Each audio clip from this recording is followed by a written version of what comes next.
Então, o conteúdo da aula de hoje um dos conteúdos da aula de hoje, né, vamos terminar o agravo de instrumento através da análise do objeto. Artigo 1015.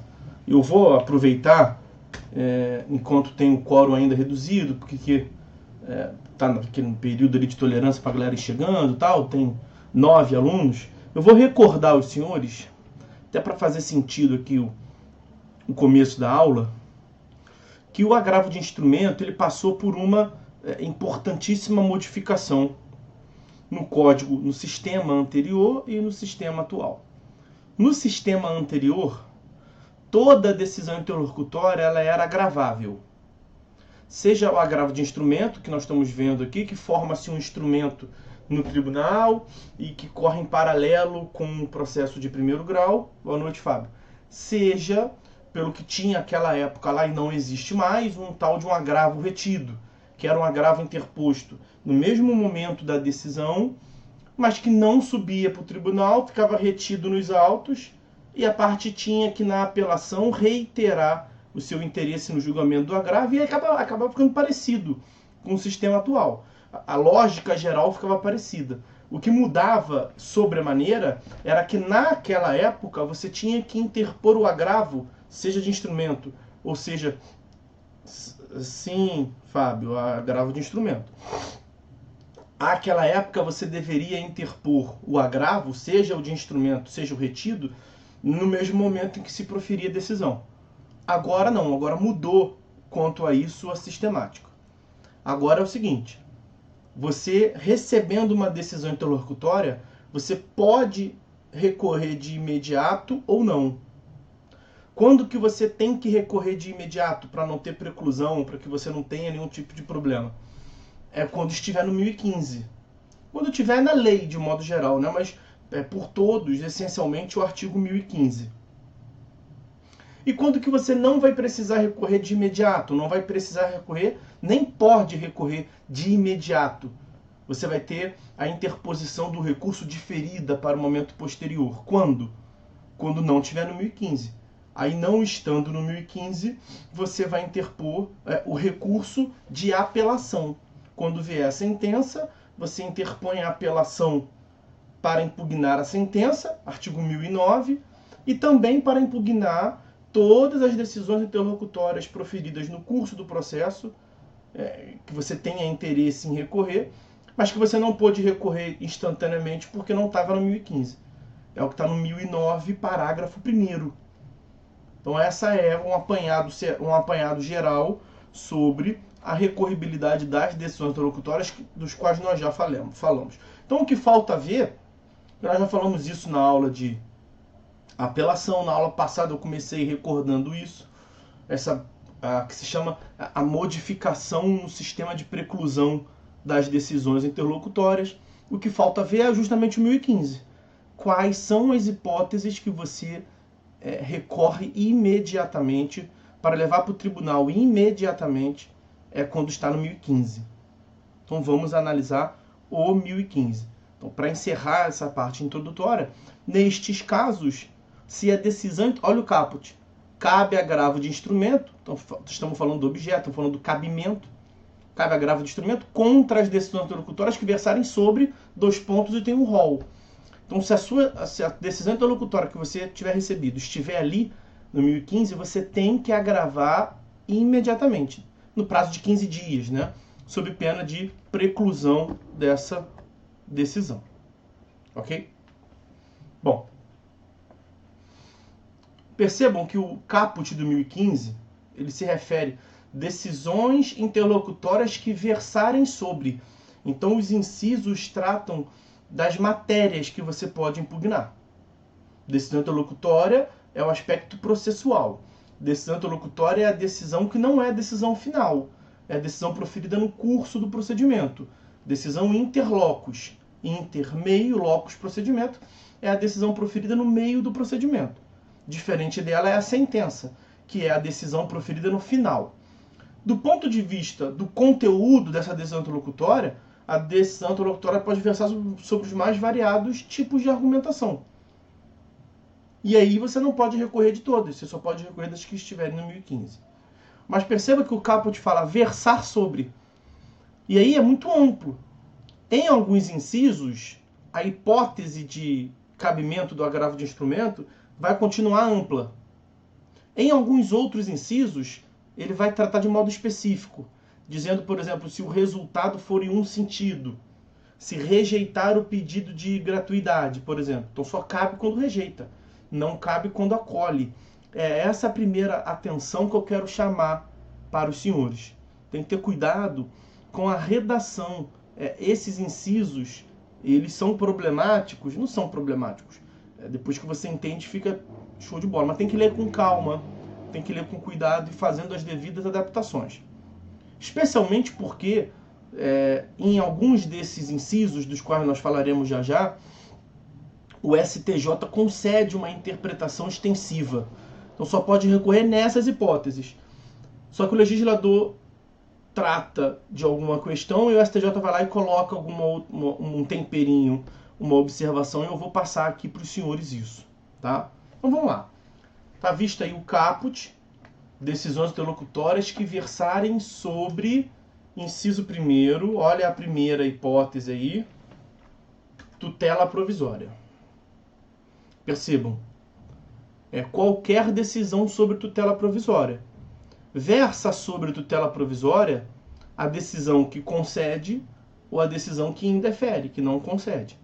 Aqui está naquela hipótese que eu falei para os senhores de generalidade, ele não foi específico.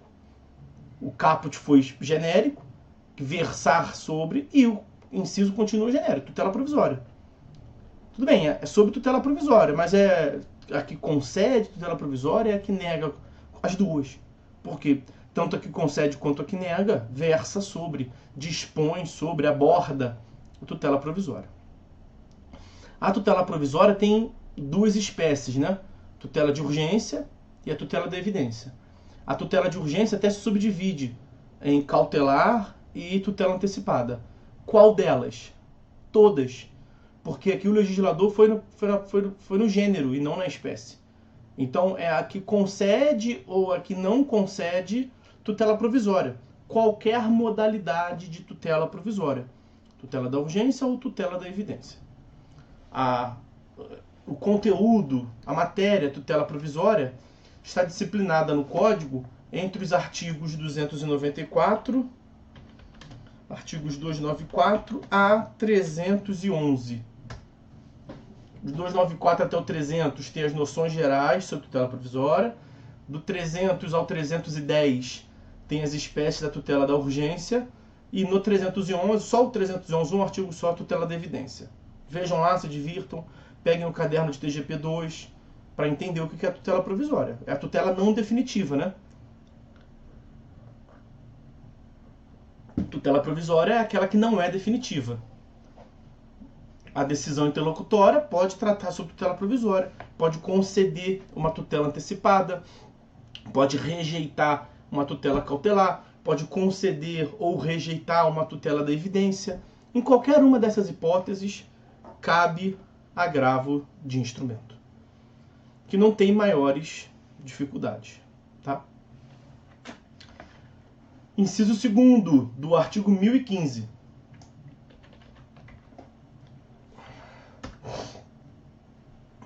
Cabe agravo de instrumento contra as decisões interlocutórias que versarem sobre mérito do processo. Decisão interlocutória que versa sobre o mérito do processo, os senhores também estudaram em Processo Civil 1. Lembram-se do artigo 356, que trata do julgamento antecipado parcial do mérito?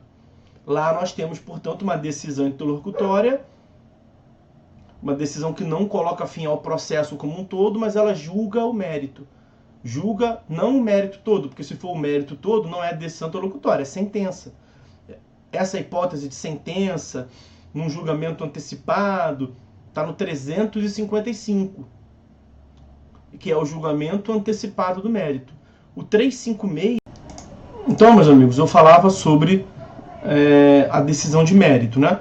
O artigo 356, Ele trata da decisão interlocutória, naturalmente, que julga a parcela do mérito.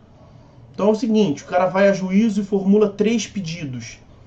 O juiz já está convencido quanto a um deles, as provas já o convenceram. Questão clássica. Ele vai a juízo e formula pedido de dano material, dano moral e dano estético. O juiz já está convencido quanto... Veja, às vezes não é nem convencimento só do juiz. A outra parte até reconheceu o processo do pedido. Não tem discussão. O cara falou, o dano material eu causei mesmo. A nossa controvérsia aqui é sobre o dano moral, o dano estético. Então o dano do veículo dele, 1, 2 mil aí, eu pago. Ok, agora eu só não acho que tem dano moral. E o juiz precisa esperar até o final do processo para proferir sentença sobre o mérito? Antigamente era assim, agora não é mais. Agora o juiz já pode julgar o mérito. Veja, vai ser uma decisão interlocutória. Por que vai ser uma decisão interlocutória? Porque ele vai julgar. Porque ele vai proferir uma decisão. Porque vai ser decisão interlocutória. Porque ele vai proferir uma decisão que não vai colocar fim. E não vai colocar fim ao processo. Porque são 3 pedidos e ele está convencido quanto a um deles. Ou houve reconhecimento expresso da parte quanto a um deles. E os demais vão precisar passar por instrução, por prova, até tem prova testemunhal às vezes ser produzida. Então o juiz julga um de 3 pedidos, ele não pode colocar fim ao processo. Qual é a decisão que decide sem colocar fim? Decisão interlocutória. E por que é de mérito? Porque ele julgou o mérito, julgou o pedido. Ou concedeu ou não concedeu. No nosso exemplo ali, ele vai julgar procedente, provavelmente. Até o réu concordou que deve e tal. Isso é decisão sobre o mérito, sobre o pedido formulado. Então, inegavelmente, na verdade no código anterior já tinha também, só que o legislador não disciplinava. Então não tinha previsão normativa, vamos assim dizer. Tinha que fazer um malabarismo jurídico. Tinha que tratar como se fosse tutela provisória, o que era uma tutela definitiva, na verdade.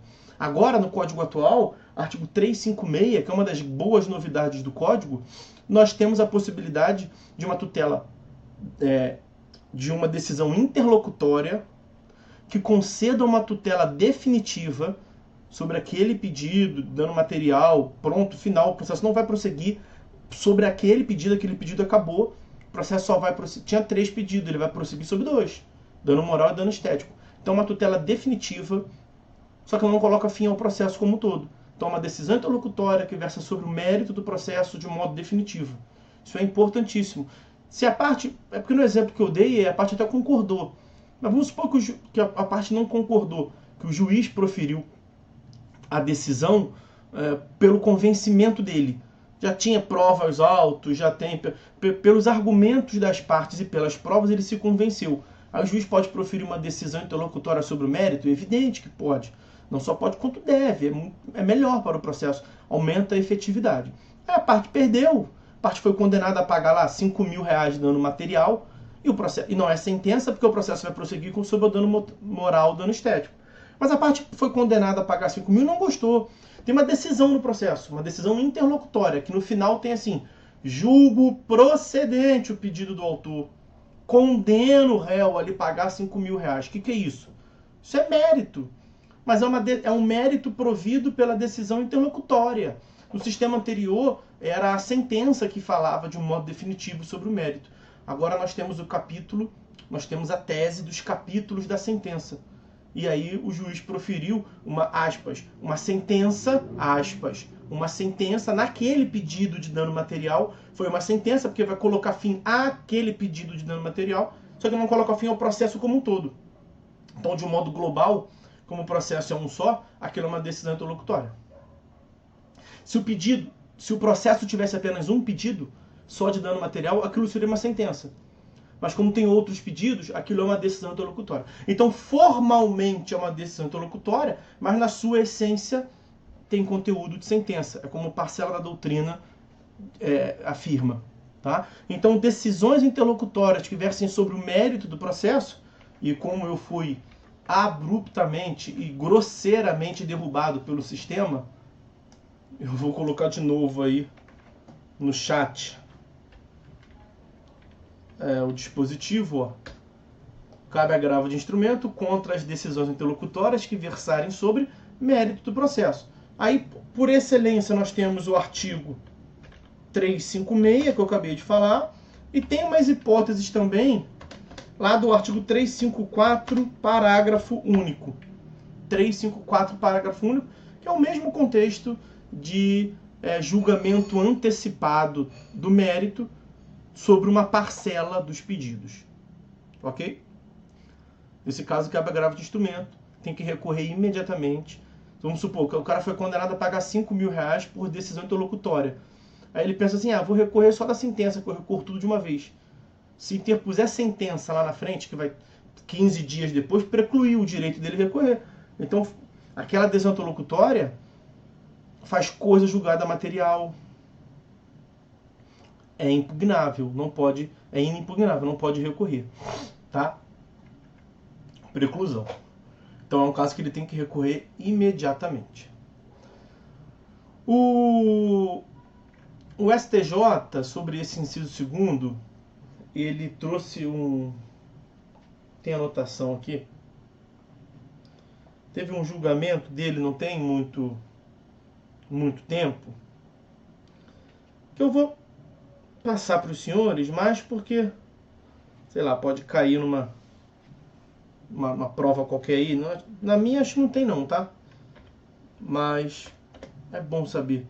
RESP 1757, RESP 1757, 123 de São Paulo. 1757, 123. Nesse julgamento, o STJ afirmou que cabe agravo de instrumento em face da decisão interlocutória que versa sobre impossibilidade jurídica do pedido. E aí, o que isso tem a ver aqui? Isso é mérito. Por que é mérito? Porque a impossibilidade jurídica do pedido, inicialmente, lá atrás, ela era tida como condições da ação. Artigo 267, inciso 6º, do Código de Processo Civil de 73. Eram 3 as condições da ação: legitimidade das partes, interesse de agir e possibilidade jurídica do pedido. No Código atual, as condições da ação, vejam lá o artigo 17, vejam lá o artigo 485, inciso 6º. As condições da ação são legitimidade das partes e interesse. Por quê? Porque o legislador acolheu uma orientação doutrinária no sentido de que a possibilidade jurídica do pedido, na verdade, é mérito. Se o pedido é possível ou não de ser julgado, se há uma vedação expressa pelo ordenamento jurídico, o juiz tem que julgar o mérito, dizendo que é improcedente.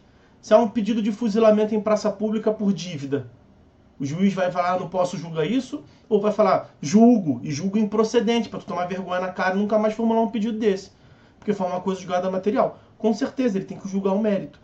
E aí a doutrina já dizia isso, o legislador pareceu ter caminhado nesse sentido, e aí com esse julgado aí ficou a pá de cal, aí não tem dúvida nenhuma. As condições da ação são 2, legitimidade das partes e interesse de agir, e a possibilidade jurídica do pedido, como o próprio nome intui, é do pedido. Se o pedido é ou não possível juridicamente, isso é mérito, tá? Bom, tá visto então aí. Vamos ao próximo inciso. Isso vai nos conduzir praticamente a aula toda. São 13 incisos, mas o 13º inciso é aquele que há outros casos previstos em lei, eu só vou mencionar os outros casos. O 12º inciso foi vetado, então na verdade nós temos 11 incisos para analisar de forma bem detida. Isso cai muito em prova, isso é muito importante do ponto de vista prático para os senhores, ok? Inciso 3º. E tem alguns desses incisos que dão pano para manga. Esse é um desses. Olha lá.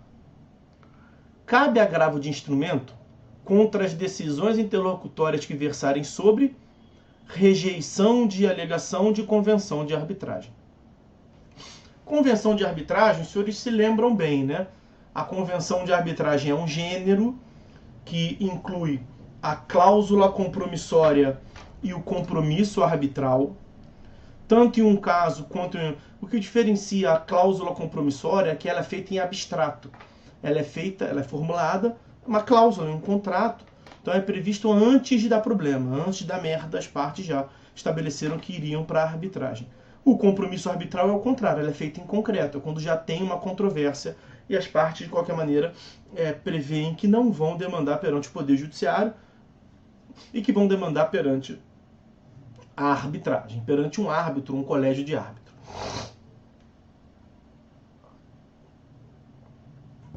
Quando as partes convencionam a arbitragem, convenção de arbitragem, a arbitragem que é regida pela Lei 9.307 de 96, nesse caso que as partes estabelecem a arbitragem, dá-se um fenômeno que é o da exclusão da jurisdição estatal.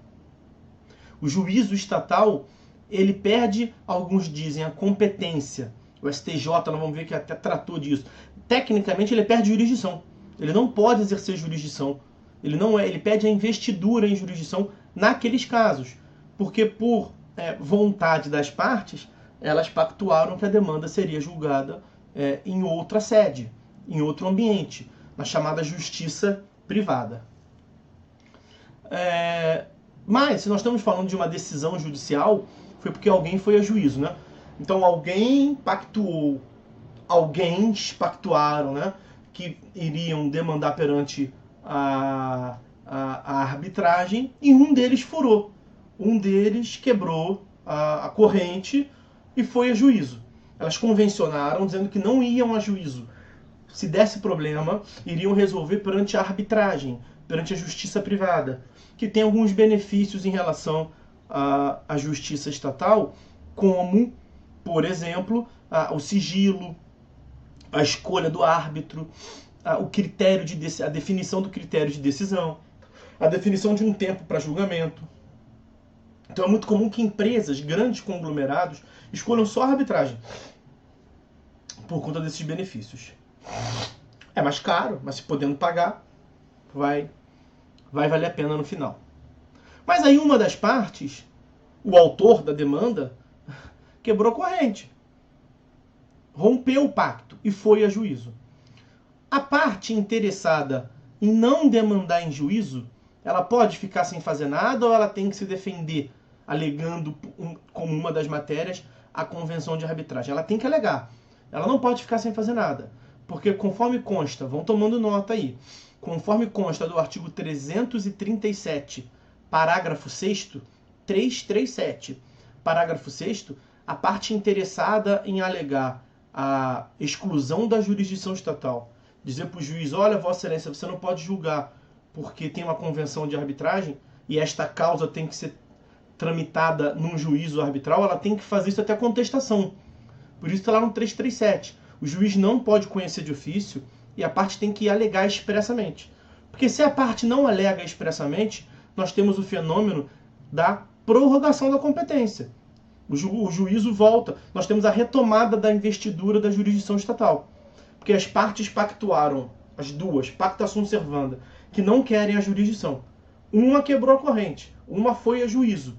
Então, o autor, por ato comissivo, informa para o juiz que ele se arrependeu e ele quer o julgamento do juiz. Se o réu não fala nada, o sistema processual entende que ele, por ato omissivo, está aceitando demandar perante o juiz. Então, a convenção de arbitragem tem que ser alegada obrigatoriamente em preliminar de contestação. Artigo 337, inciso 10, 337, inciso 10, e parágrafos 5º e 6º do CPC. Então a parte tem que alegar, se não alegar, o juízo vai tocar pau e vai continuar o processo para julgar, porque ele vai passar a poder fazer isso. Se a parte alegar, naturalmente o juiz pode acolher ou não. Quando o juiz acolhe a alegação de convenção de arbitragem, cabe agravo de instrumento? Vejam o que está escrito no inciso 3º. Não cabe, porque só cabe da rejeição. Óbvio, quando o juiz acolhe a alegação de convenção de arbitragem, ele vai colocar fim ao processo, dizendo que não pode julgar. É o artigo 485, inciso 7º do CPC. O acolhimento pelo juiz da alegação da parte de que ele não pode julgar porque tem uma convenção de arbitragem redunda numa sentença que vai colocar fim ao processo sem julgar o mérito. Vai virar para o autor e falar, sinto muito, cara, você pactuou que você ia demandar perante o judiciário, tem decisão do STF, do STJ nesse sentido, tem previsão na lei própria, nos códigos de processo civil, vai se entender você e o réu lá na arbitragem, eu não vou poder julgar, tem razão o réu. Mas isto é o do acolhimento, quando o juiz acolheu. Quando a parte alega a convenção de arbitragem e o juiz rejeita, ele vai colocar fim ao processo?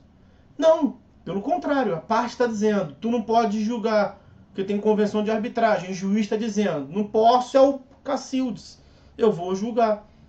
Ele está rejeitando a alegação e vai continuar com o processo. Então ele afirma para a parte, por uma decisão interlocutória, que ele não reconhece a convenção de arbitragem pactuada. Sei lá, ele pode ter reconhecido uma nulidade, ou pode não se aplicar ao caso concreto. O que a parte tem que fazer? Tem que agravar de instrumento imediatamente. Porque se ela deixar passar os 15 dias, contado da sua intimação, precluiu. Não há mais discussão. Ele é o juízo competente. Ok? Entenderam essa questão da convenção de arbitragem? O que é, para onde vai, como se alimenta, como se reproduz? Convenção de arbitragem, percebam que é só da rejeição. No inciso primeiro, era tutela provisória em qualquer sentido, qualquer resultado, que concede ou que não concede tutela provisória. Inciso segundo, mérito do processo, em qualquer sentido, seja procedência, seja improcedência. Qualquer que for o resultado, favorável ao autor, contrário ao autor, cabe sempre que versar sobre o mérito. Então percebam que aquilo que eu mencionei para os senhores antes de tomar uma rasteira pelo sistema aqui. Inciso primeiro e inciso segundo, eles são genéricos, cabem em qualquer sentido. O inciso terceiro ele é específico. Só cabe quanto à rejeição. E faz todo sentido, coloquei ele para os senhores, porque o acolhimento gera uma sentença. E a parte que não gostar do processo acabado por uma sentença vai apelar. É outro recurso que nós já estudamos aqui. Ok? Agora percebam bem. Essa definição, nesse momento inicial, até o momento da contestação, para se definir se o juízo estatal pode proferir decisão ou não, pode avançar no julgamento do mérito ou não, foi vista pelo STJ como um ponto de contato com a definição do juízo competente. Aqui eu disse para os senhores, não é bem uma questão de competência, a convenção de arbitragem ela está mais para um pressuposto processual negativo. É algo que não deve acontecer para o processo poder avançar. E se for para associar com a possibilidade do juízo julgar ou não, está mais para investidura do que para a competência. Mas é possível fazer essa proximidade. Faz sentido no raciocínio do STJ. Se você fosse olhar o código não, se você for olhar o 1015, não precisa olhar o código todo não, olha só o 1015. Olhando o 1015, os incisos, nada ali se fala sobre competência. E o STJ falou, poxa, a definição do juízo competente é algo muito importante. Você imagina que a parte alegue a incompetência, não é para tramitar aqui, tem que tramitar em outro lugar. Tudo que tu fizeres vai ser nulo. E o juiz fala assim, não, eu sou o competente. E tu segue com o processo. A parte não poderia agravar, porque não está no 1015, nenhum dos incisos. Aí o que ela teria que fazer? Alegar em preliminar de apelação. Aí vem a sentença, ele só vai falar isso se ela perder, evidentemente. Vem a sentença, ela perdeu, ela recorre à apelação, fala, tribunal, antes de eu analisar o resultado, se eu tenho que ganhar ou perder, eu tenho uma preliminar aqui. Eu aleguei lá atrás, 20 anos atrás, no juízo de primeiro grau, tem processo que demora, né? Pode ser um exagero, 20 anos, mas 10 anos. 10 anos não tem exagero não, acontece, com muito mais frequência. Eu aleguei 10 anos atrás, lá no começo do processo, que esse cara não podia julgar. Ele continuou e julgou. Eu continuo achando que ele não pode julgar. Então, antes de saber se eu tenho que ganhar ou perder, eu quero que você, tribunal, que é o juízo competente, em tese seria o juízo competente, diga se ele poderia ter feito o que ele fez ou não. Aí você imagina que o tribunal dê razão para a parte. O tribunal fala assim, a parte tem razão. Tramitou 10 anos no lugar errado. Tem que fazer o quê? Se for uma incompetência absoluta, é insanável. É incorrigível. Tem que voltar o processo lá atrás para o lugar correto para fazer de novo. Isso não faz sentido, gente. Isso traria um risco enorme para o processo. Aí o que o STJ fez? Então, eu estou apoiando aqui e está mexendo na câmera. Acho que agora foi. O que o STJ fez, meus amigos? O STJ concedeu uma interpretação extensiva a esse inciso terceiro, aonde ali está escrito rejeição da alegação de convenção de arbitragem, você vai colocar um E, decisão sobre a competência do juízo. Não está escrito. Isto é uma interpretação extensiva. Isto foi afirmado pelo STJ no julgamento do RESP 1679-909 do Rio Grande do Sul. Atenção! No inciso terceiro está expressamente previsto o cabimento do agravo de instrumento para se discutir questões relacionadas à rejeição da convenção de arbitragem. Mas o STJ concede uma interpretação extensiva de modo a incluir no inciso terceiro o cabimento do agravo de instrumento também, além do que está escrito, evidentemente, além da convenção de arbitragem, também a decisão interlocutória que verse sobre competência do juízo. Ok? Porque ele vê nessa definição do juízo estatal poder julgar ou não, tendo convenção de arbitragem, uma definição de um juízo competente. Ok?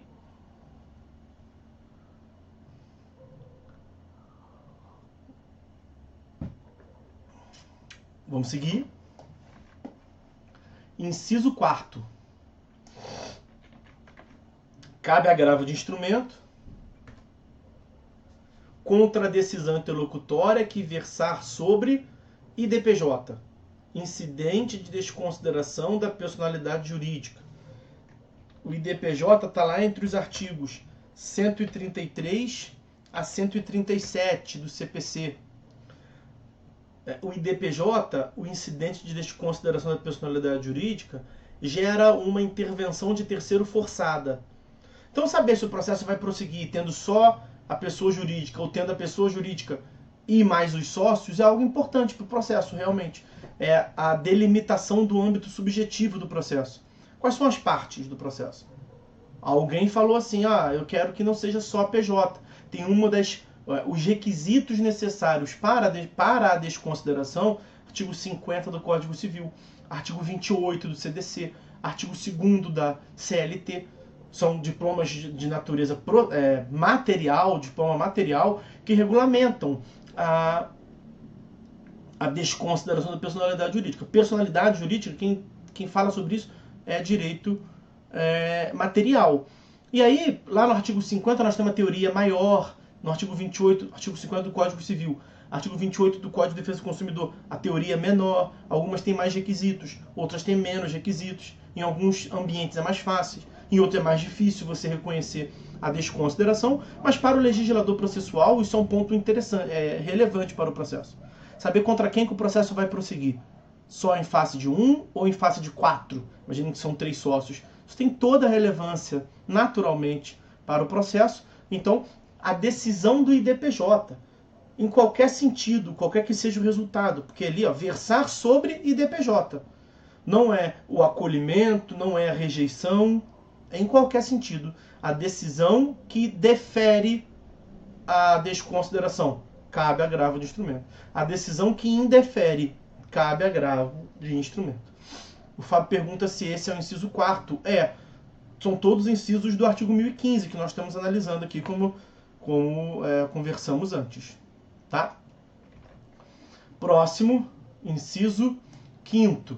Inciso 5º do artigo 1015, que prevê, cabe agravo de instrumento contra as decisões interlocutórias que versarem sobre, olha lá, rejeição do pedido de gratuidade da justiça ou acolhimento do pedido de sua revogação. Um inciso, 2 hipóteses. Cabe agravo de instrumento na primeira hipótese pela rejeição, na segunda hipótese pelo acolhimento. Será que aqui tem muita razão para você se embananar? Será que aqui é um prato cheio para o examinador tentar te enrolar? Com certeza. Como é que a gente pode gravar isso? Gravar não é decorar, não, é entender. Como é que a gente pode fixar na nossa mente para não ter chance de errar? Cabe agravo de instrumento em face da decisão na qual o pobre se ferra. O hipossuficiente econômico, ele tem uma decisão em seu desfavor. Porque nós estamos tratando ali de gratuidade de justiça. Gratuidade de justiça está lá no artigo 98. Artigo 98, 99. Gratuidade de justiça.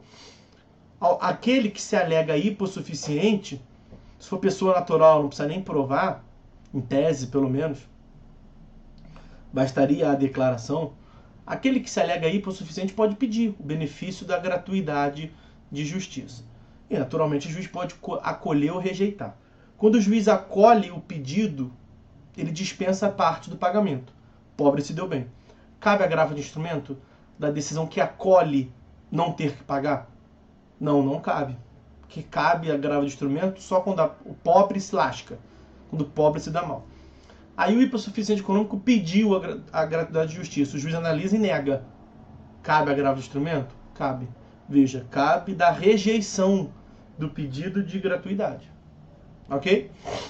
Quando o juiz concede a gratuidade, veja, quando ele não concede a gratuidade, cabe agravo de instrumento. Porque o pobre se lascou, quando ele rejeitou o pedido. Quando ele acolhe o pedido, não cabe agravo de instrumento. Mas a outra parte pode impugnar. Isso é matéria até de defesa na contestação. O autor também pode falar em réplica se o réu ganhar na JG. Então, quando o juiz acolhe o pedido de gratuidade e concede a gratuidade, a outra parte é ouvida. A outra parte se manifesta. E pode ser que a outra parte impugne a gratuidade de justiça concedida. Vai querer encher o saco do outro lá, vai ter que pagar custas. E o juiz vai analisar o pedido da outra parte. Pedido da outra parte, que em geral é de tirar a gratuidade da outra. Então, o autor ganhou gratuidade de justiça. O réu fala, excelência, você deu gratuidade para o autor, mas olha aqui a rede social dele. Ó. Olha a vida de playboy que ele leva. Porque o juiz julga só com base na declaração do autor. Deveria ser assim, pelo menos. E o réu vai trazer os elementos contrários à gratuidade. Aí o juiz olha o que o réu falou, o pedido do réu é de retirar a gratuidade.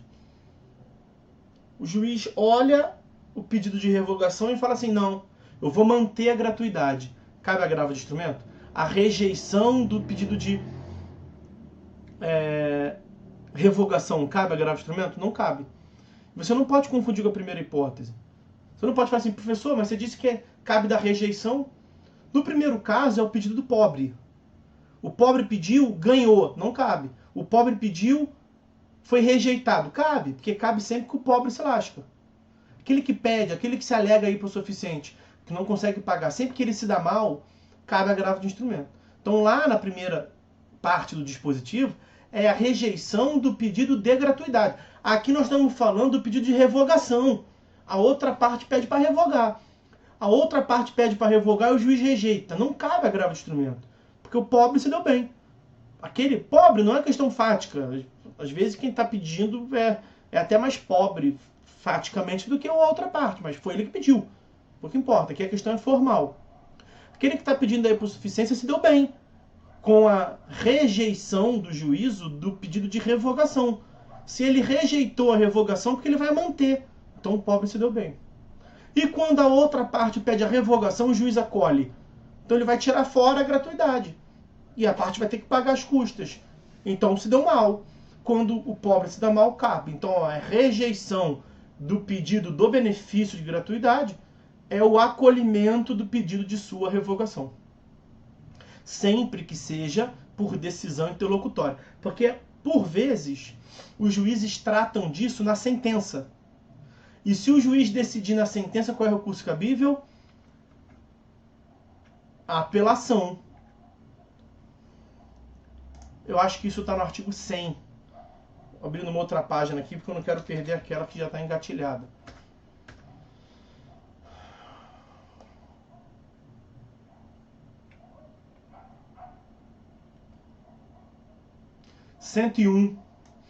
Olha o 101. A parte inicial do 101 até repete aquilo que já estava no inciso 5º. Mas a parte final tem algo novo, que foi o que eu acabei de falar. Contra a decisão que indeferir a gratuidade, pobre se deu mal. Foi indeferida o benefício. Ou a que acolher pedido de sua revogação, pobre se deu mal. Foi acolhido o pedido de revogação. O juiz deu e vai tirar. Caberá agravo de instrumento. Isso já estava no 1015, inciso 5º. Vírgula. Exceto quando a questão for resolvida na sentença, contra a qual caberá apelação. Então, se o juiz no processo não falou nada, ou se a parte pediu depois da audiência de instrução, que a parte pode pedir a qualquer momento, né, meus amigos? Aí, o primeiro momento que o juiz tem para analisar se vai conceder ou não é na sentença. Aqui eu também não quero pressupor que o juiz agiu mal. O juiz julgando na sentença, seja qual razão for, certo ou errado, o recurso cabível é a apelação. Tá?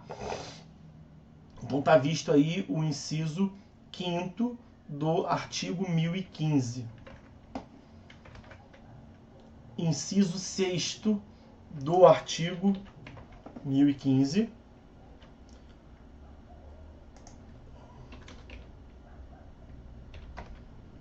Artigo 1015 prevê: cabe agravo de instrumento contra a decisão interlocutória que versar sobre exibição ou posse de documento ou coisa.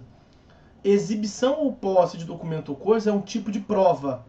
Artigo 396 a 404 do CPC. É um tipo de prova, é um meio de prova. E aí o legislador entendeu que quando a parte alega que ela não pode provar porque está com a outra parte ou está com um terceiro, e o juiz indefere, meio que acabou o processo, ela não vai ter como alegar. Então isso seria importante demais, leva para o tribunal para analisar imediatamente se a causa é de deferimento ou não do pedido de exibição ou posse de documento ou coisa. Tem vários outros tipos de prova.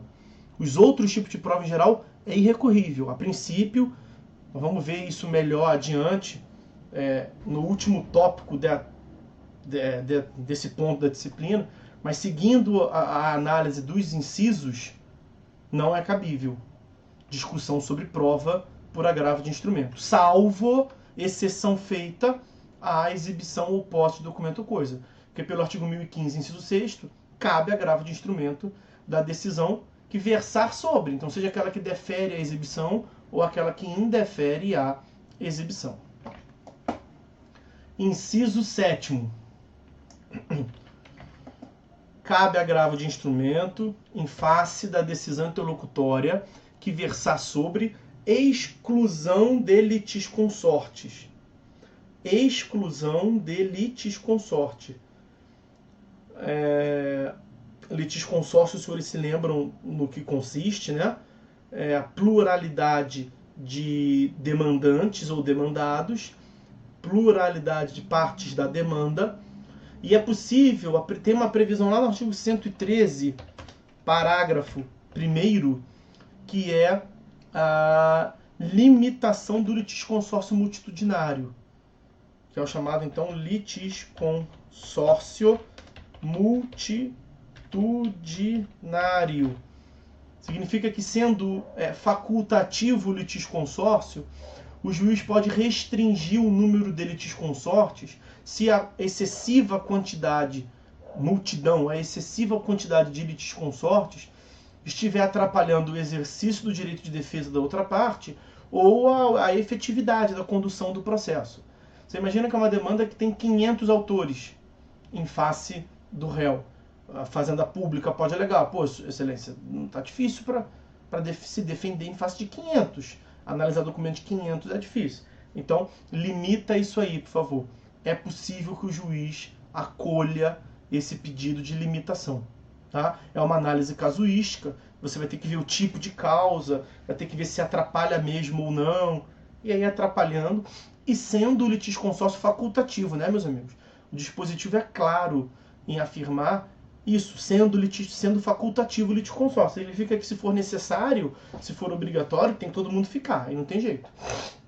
Mas sendo facultativo, é uma faculdade. O juiz pode limitar. Essa limitação gera exclusão naquele processo e forma outro processo, né? Formam-se processos apensos. A questão prática é essa. Mas cabe agravo de instrumento da decisão que exclui litisconsorte.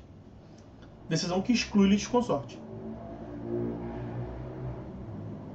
Vejam que aqui a redação do dispositivo foi específica, porque ali no inciso 7º fala da exclusão. Então a parte pede para excluir. Cabe agravo de instrumento? Pelo inciso 7º, se o juiz rejeitar a exclusão, não cabe. Só caberia da exclusão. Por que eu estou falando só caberia? Porque olha o inciso 8º. Aqui o legislador foi prolixo. Ele poderia ter juntado isso tudo num dispositivo só. Porque no inciso 7º, cabe agravo de instrumento da decisão que tira o litisconsorte fora. No inciso 8º, cabe agravo de instrumento da decisão que não tira o litisconsorte fora. A parte pede a limitação do litisconsórcio, 113, parágrafo 1º, e o juiz rejeita. Cabe agravo de instrumento. E no inciso de cima, no inciso 7º, quando o juiz acolhe. Poderia ter isso num inciso só, mas enfim, cabe, portanto, a decisão que exclui o litisconsorte, cabe da decisão que pede para excluir e não exclui, da decisão que rejeita a exclusão, artigo 113, parágrafo 1º. Inciso 9º, cabe agravo de instrumento, em face da decisão que versar sobre, olha o que ele colocou, admissão ou inadmissão de intervenção de terceiros. Não precisava ter colocado admissão e inadmissão, né? Poderia ter deixado decisão que verse sobre intervenção de terceiro. Aqui dá até para entender, porque pode ser uma discussão que verse sobre intervenção de terceiro, mas que não seja se acolhe ou não acolhe. Seja uma decisão interlocutória sobre a intervenção de terceiro, mas que seja incidental. Então aqui o legislador preferiu pecar pelo excesso. Cabe agravo de instrumento da decisão sobre o ingresso do terceiro interveniente, da intervenção de terceiro. Seja aquela que acolhe a sua intervenção ou aquela que rejeita a intervenção. Intervenção de terceiro, os senhores se lembram, são 5 espécies, né? Até uma delas já consta ali, que é o IDPJ. Então nós temos do artigo 119 ao artigo 138, artigos 119 a 138. 139 são os poderes do juiz. Nós temos as 5 modalidades de intervenção de terceiro, que os senhores certamente lembram bem, mas só para pecar pelo excesso aqui: assistência, denunciação da lide, chamamento ao processo, IDPJ e amicus curiae. Assistência pode ser simples ou litisconsorcial. Denunciação da lide, uma ação incidental, eventual e regressiva. Chamamento ao processo, na hipótese de co-obrigação. O réu pode chamar um outro fiador, o réu, sendo fiador, pode chamar o devedor, o réu pode chamar um devedor solidário. E DPJ, que nós vimos ainda há pouco ali, amicus curiae. Nessas hipóteses, as intervenções de terceiro podem ser voluntárias ou coercitivas, né? O terceiro pode pedir para entrar, ou a parte pode pedir para chamar um terceiro, o juiz vai se pronunciar, deferindo ou não. A decisão que acolhe, que admite a intervenção, ou a decisão que inadmite a intervenção, é impugnável por agravo de instrumento. Ok? Inciso 10, já encaminhando para o final. Encaminhando para o final do agravo de instrumento, né? Certamente.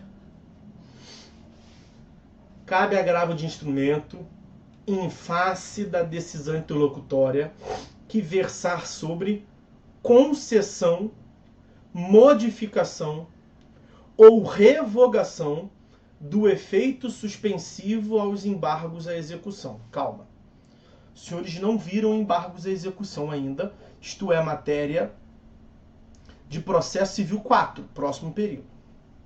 Embargos à execução, meus amigos, é a forma de defesa do executado, do réu, em um processo autônomo de execução, execução por título executivo extrajudicial.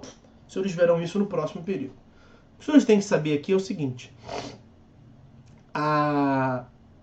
os embargos à execução assim como os recursos que nós estamos vendo aqui, os embargos à execução não têm efeito suspensivo.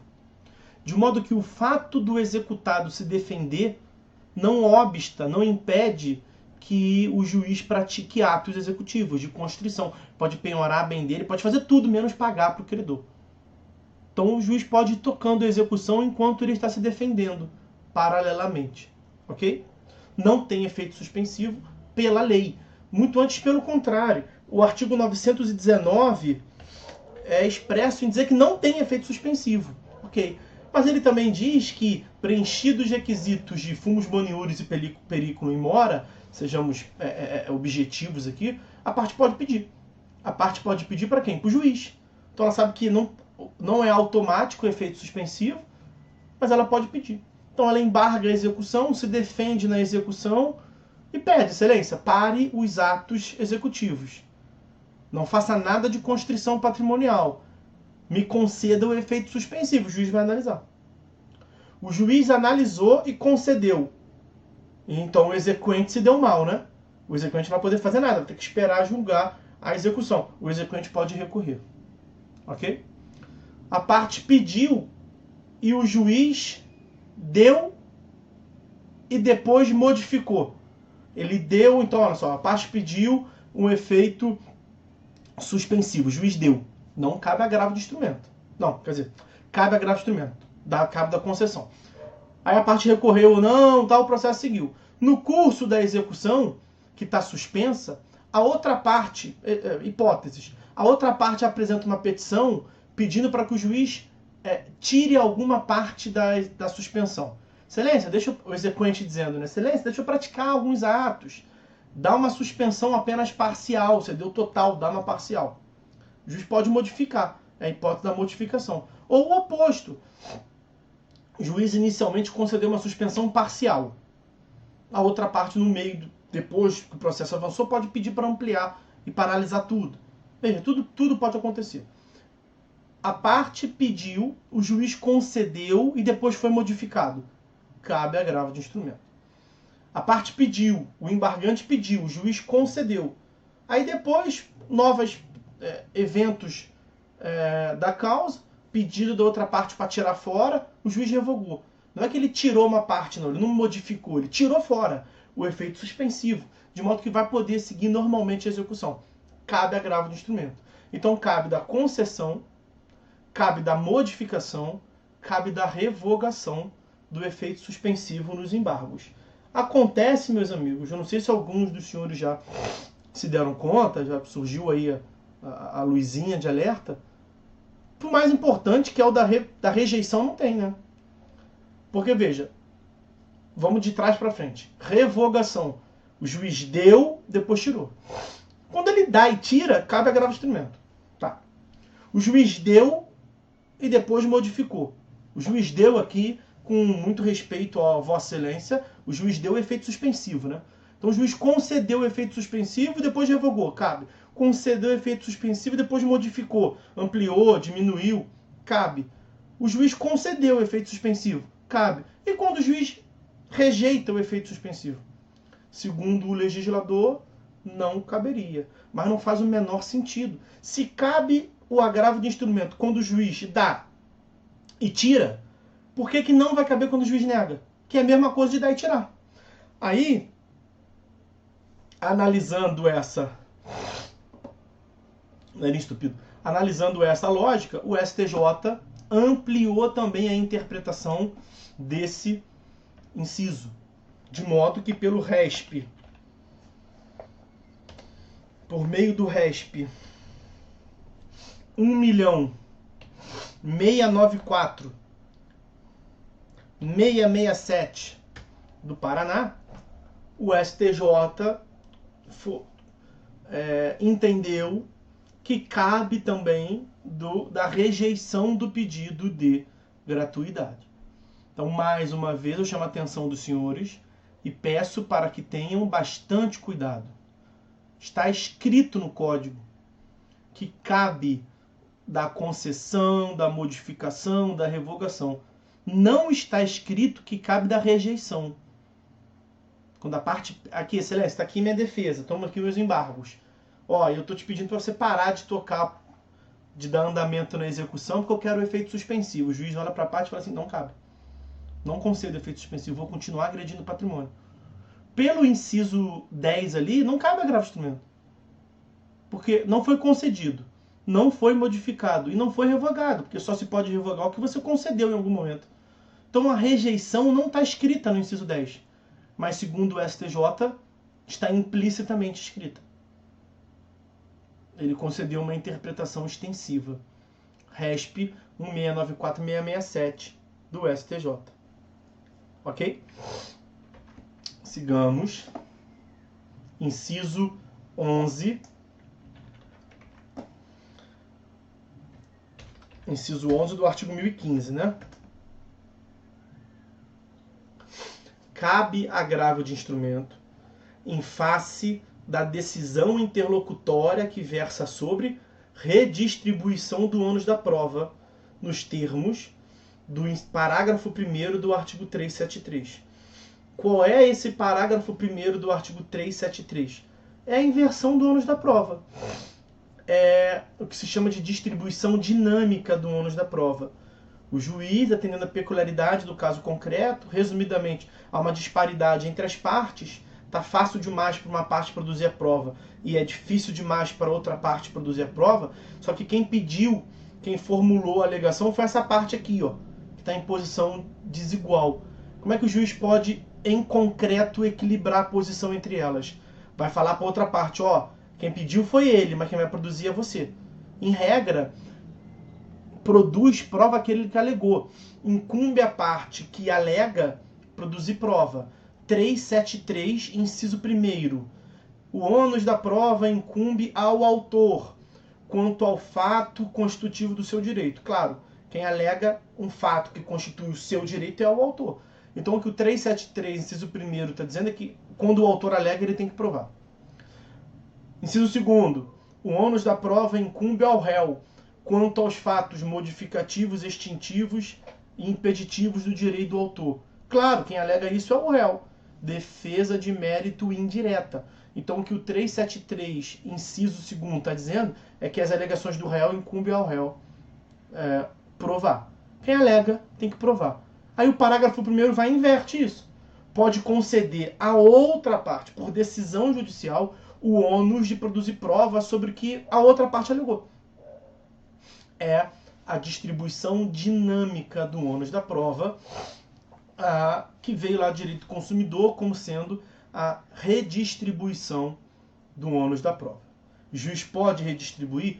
Pode, acabei de falar, tem que preencher uns requisitos, tem que, no caso concreto, se mostrar fácil para uma parte, fácil / possível para uma parte, impossível para outra. Não pode inverter um ônus nesse sentido aqui, ó. Não pode tornar, veja, tá difícil para essa parte aqui, fácil para essa. Aí o juiz inverte de um modo que fica, inverte tudo, de modo que fica impossível para uma parte, fácil para outra. Então, né, a redistribuição é para gerar o equilíbrio processual e não para gerar um desequilíbrio. Está tudo lá escrito no parágrafo 1º e no parágrafo 2º do artigo 373, vai lá dar uma lida. E aí, vejam que é engraçado que o artigo 357, no seu inciso 4º, ele prevê que o juiz vai decidir, vai prover sobre a redistribuição do ônus da prova na decisão de organização do processo. Esse artigo 357 trata sobre a decisão de organização do processo. Ok? Então, é isso. O artigo 11 não tem maiores cuidados. O inciso 11 não tem maiores cuidados. O inciso 12 foi vetado. E aí surge o inciso 13. Vejam, ó, o inciso 12. Ele foi vetado porque ele tratava sobre o artigo 333. A decisão relacionada ao artigo 333, que foi vetado. Então, como foi vetado o 333, foi vetado o inciso 12, que mencionava a decisão do artigo 333. Esse 333, metade de uma besta, né? O artigo 333, ele versava sobre a conversão da ação individual em ação coletiva. E aí a presidenta da República à época achou que não seria conveniente, claro, foi a sua assessoria jurídica da Casa Civil que orientou, e realmente não me parece que seria uma boa opção para o sistema. O sistema de processo coletivo não pegou, não deu absolutamente certo entre nós, foi vetado. Então a decisão que versa sobre um artigo vetado foi vetado também, óbvio.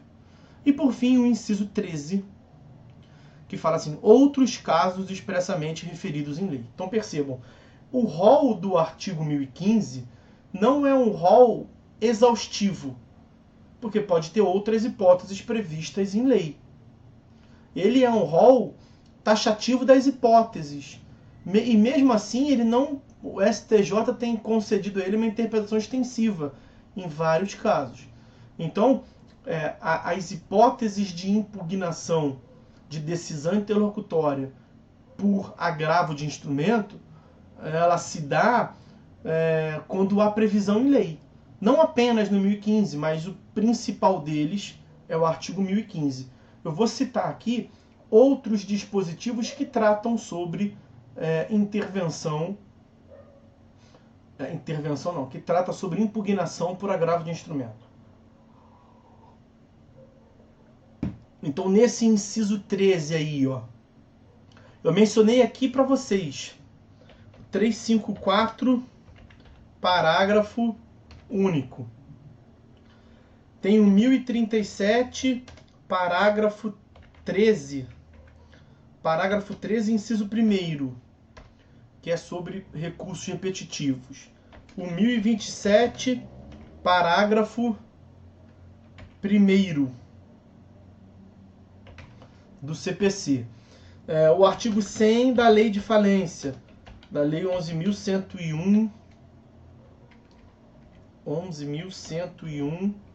de 2005.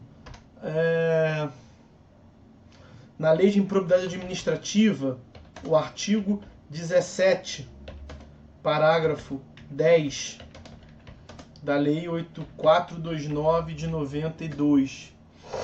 E também na ação popular, o artigo 19, parágrafo 1º da Lei 4717 de 65, a Lei da Ação Popular. Esses são os principais dispositivos que eu encontrei que versam sobre cabimento de agravo de instrumento sobre decisão interlocutória. Ok? Bom, para terminar a análise do 1015, na sua redação, olhem o parágrafo único, que prevê: também caberá agravo de instrumento contra decisões interlocutórias proferidas na fase de liquidação de sentença, de cumprimento de sentença, no processo de execução e no processo de inventário.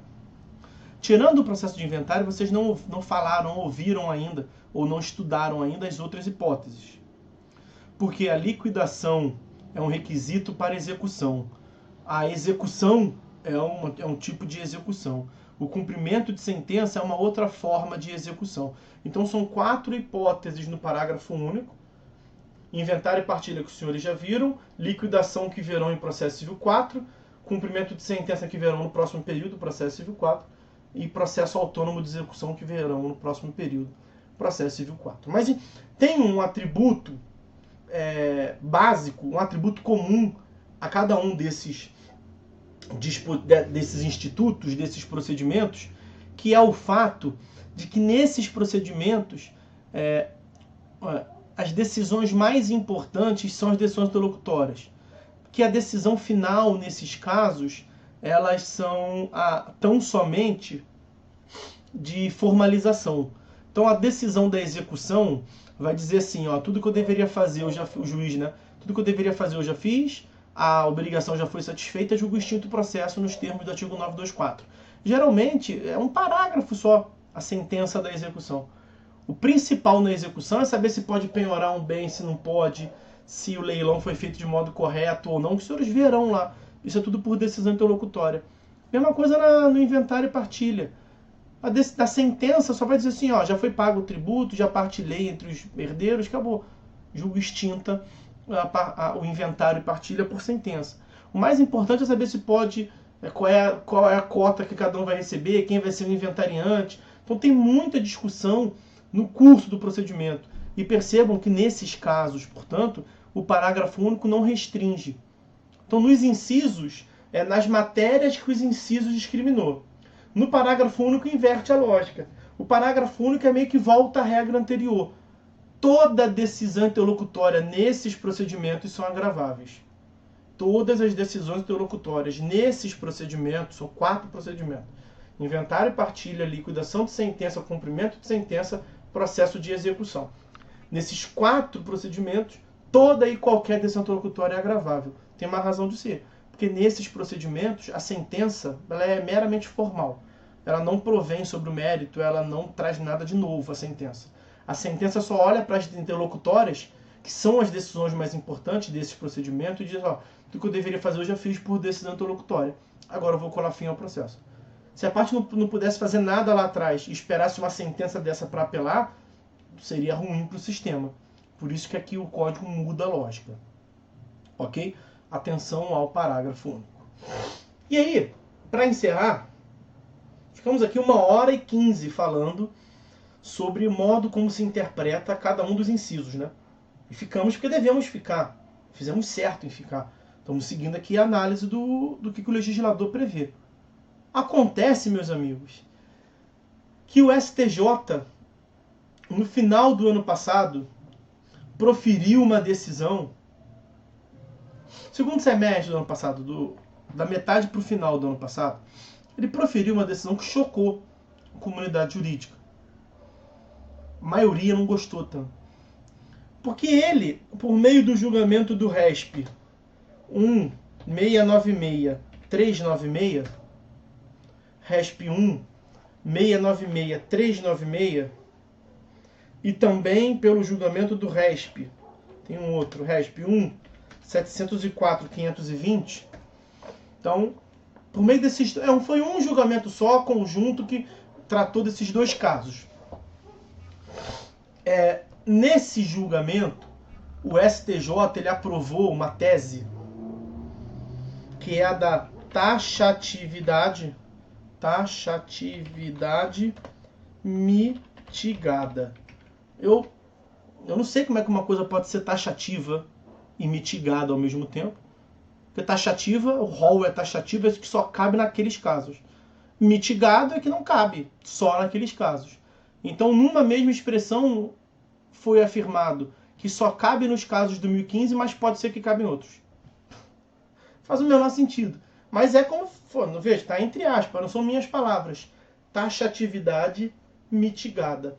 E aí, depois dessas interpretações extensivas, da qual eu fiz menção aqui para os senhores, analisando os incisos, nesse julgado, o STJ disse o seguinte, olha, na verdade, cabe agravo de instrumento, vai caber agravo de instrumento, sempre que se mostrar inútil para a parte recorrer da decisão interlocutória apenas no final, quando vier a sentença. Só esqueceu de combinar com o legislador, né? Porque foi como o legislador queria. Mas o STJ afirmou que passa a caber agravo de instrumento, interpretação dele, STJ, sempre que houver uma urgência, casos em que se revele urgente recorrer, mas volto a dizer, o legislador, por um juízo de proporcionalidade prévio, trouxe o que seria urgente. Mas ele, STJ, achou por bem admitir a impugnação por agravo de instrumento sempre que no caso concreto se revelar urgente e inútil recorrer só na sentença. Só em face da sentença, né? Só por meio de preliminar de apelação. O grande problema que nós temos aqui, na verdade, é um absurdo, porque não se define o que é urgente, né? E aí todo advogado vai recorrer falando, tribunal, meu caso é urgente. E aí acabou. Em tese, vamos ter que esperar novas decisões do STJ, porque vive mudando. Mas, em tese, por essa lógica, esses julgados aí, vejam, os senhores têm dever de ir lá pesquisar e ver taxatividade mitigada, argumentos dúbios. E o que é urgente? Você é advogado da causa. O que você vai falar para o teu cliente? Ele está te pagando na hora que você vai falar. É urgente, né? Claro que não é apenas assim. Mas o advogado vai... A mente humana é uma coisa incrível. A mente do advogado é ainda mais peculiar. Vai conseguir criar uma tese para colocar ali a urgência. E digo mais para os senhores. Digo mais. Bem analisadas as coisas, o advogado tem um dever de recorrer. Porque quem é que vai fazer o juízo de admissibilidade? Não é ele. Ele é um sujeito parcial, o advogado. Quem vai exercer o juízo de admissibilidade é o relator no tribunal do agravo de instrumento. Você imagina que você não... Olha o problema. Você recebeu uma decisão interlocutória. Não está no... Porque se tiver no 1015 não tem discussão aqui na parte final da aula, tá? O que nós falamos até agora é o que sempre foi, está no 1015, pode recorrer e tal.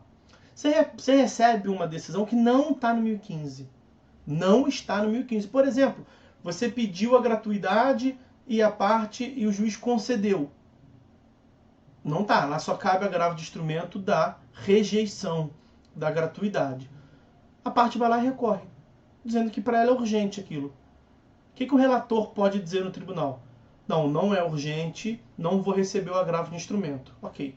Isso é um risco. A parte recorreu, não está no 1015, ela vai colar lá a tese dela de urgência ou não urgência e vai grudar no relator, ele vai acolher ou não. Agora pensa pelo contrário. Por isso que eu estou dizendo que o advogado vai ter o dever, na verdade, de agravar. Por quê? Pensa o contrário. Pensa que o advogado fez a análise. E o advogado falou assim, não, isso aqui não é urgente não. Isso aqui se eu recorrer, o tribunal não vai aceitar não.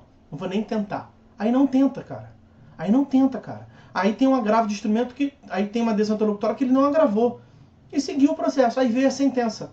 Aí ele falou assim, opa, agora eu vou recorrer em face da sentença e vou aproveitar e vou impugnar aquela decisão lá atrás, que eu aqui no meu belo juízo de ponderação sobre o que é urgente ou não, eu achei por bem não agravar, porque não era urgente. Aí ele apela.